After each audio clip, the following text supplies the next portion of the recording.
Renwood wasn't just another Gold Coast mansion, it was a storybook Tudor estate carved out of Long Island woodland where every stone arch, leaded window, and garden terrace was crafted to evoke the English countryside. Hi everyone, Ken here. Hit that subscribe button and let's explore this house. In 1876, Samuel Salvage was born in England, though he would go on to make his fortune an ocean away. An enterprising English immigrant, he recognized the potential of a new synthetic fiber known as rayon, then often called artificial silk. In 1908, he founded the American Viscose Corporation with backing from Britain's Cortland's Company to bring this technology to the United States. By 1911, Salvage had built a massive rayon manufacturing plant in Marcus Hook, Pennsylvania, complete with a model English-inspired mill town for workers aptly named Viscose Village. This venture proved immensely successful. Rayon was in high demand as a cheaper alternative to silk, and Salvage's company held the American rights to its production. Riding the wave of the artificial silk boom, Salvage quickly ascended to prominence in the textile industry. He became president and later chairman of American Viscose, overseeing the rapid growth of rayon manufacturing through the 1920s. Along the way, Salvage made America his permanent home, even marrying a New York debutante, Ryn Richmond, in 1908. By the mid-1920s, with the success of American Viscose making him a very wealthy man, Samuel set his sights on creating a country estate that would reflect both his British heritage and his American success. Renwood, the mansion he built in 1927, was a tribute to Old World elegance on New World soil. Salvage commissioned architect Roger Harrington Bullard, a Harvard-trained designer favored by high society, to create a manor house reminiscent of an English country estate. The result was a Tudor Cotswold-style mansion of roughly 40,000 square feet.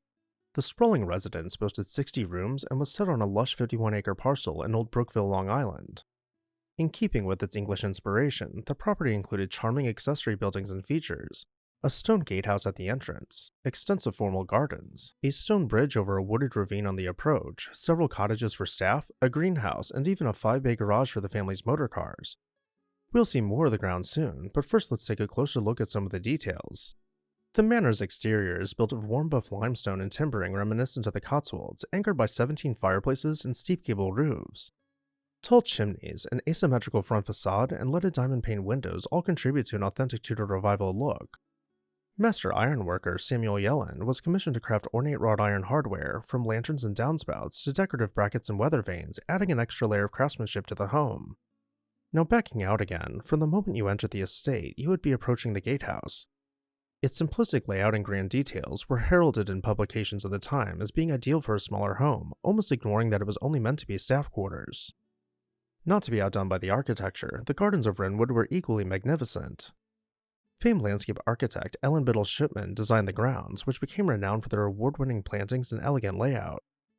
Formal walled gardens, manicured lawns, and meandering paths were all arranged to complement the house's 17th century English style, and even featured a towering dovecote with a conical roof. A reflecting pool was set amid descending limestone steps, creating a focal point that linked the upper and lower garden terraces.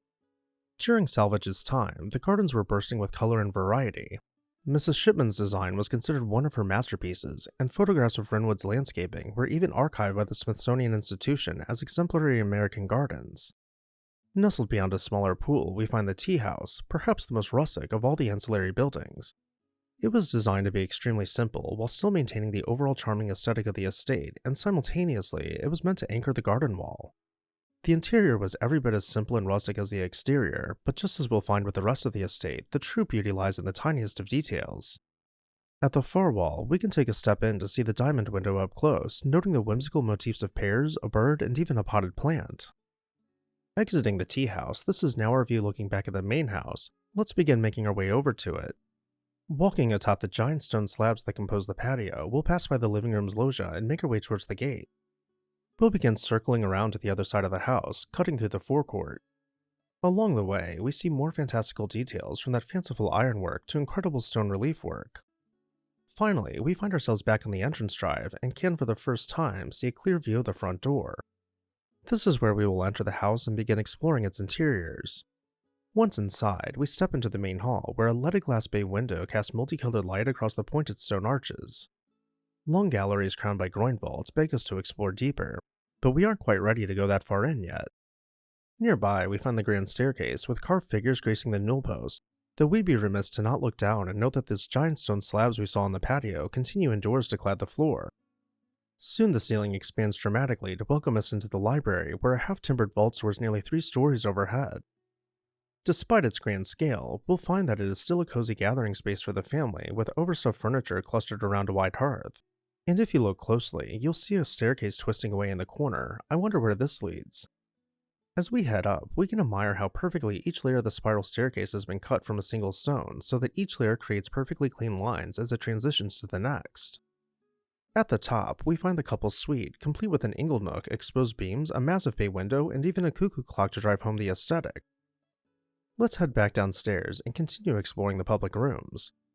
First, we'll come across the dining room, which became renowned for high society dinner parties where the guest names would be printed in the following day's newspapers.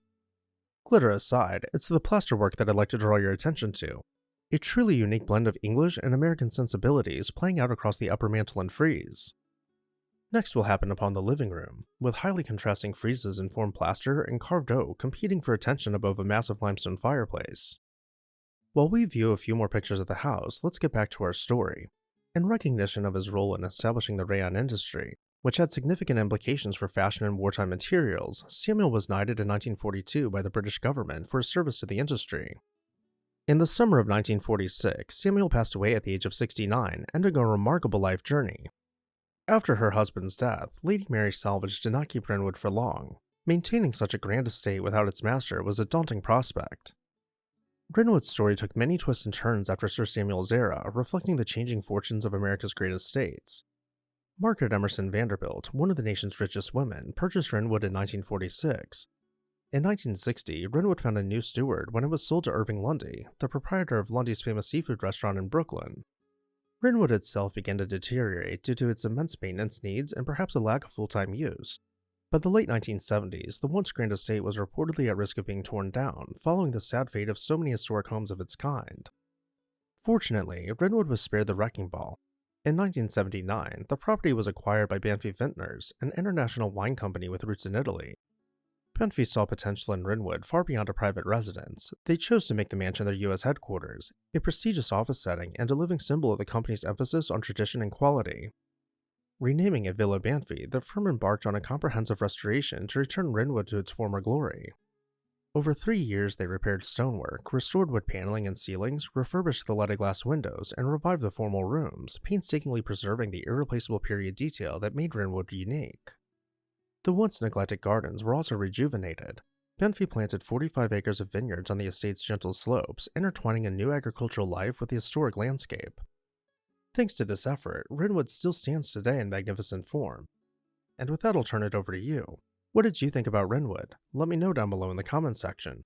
And while you're there, make sure you're subscribed so you never miss an exciting episode of This House.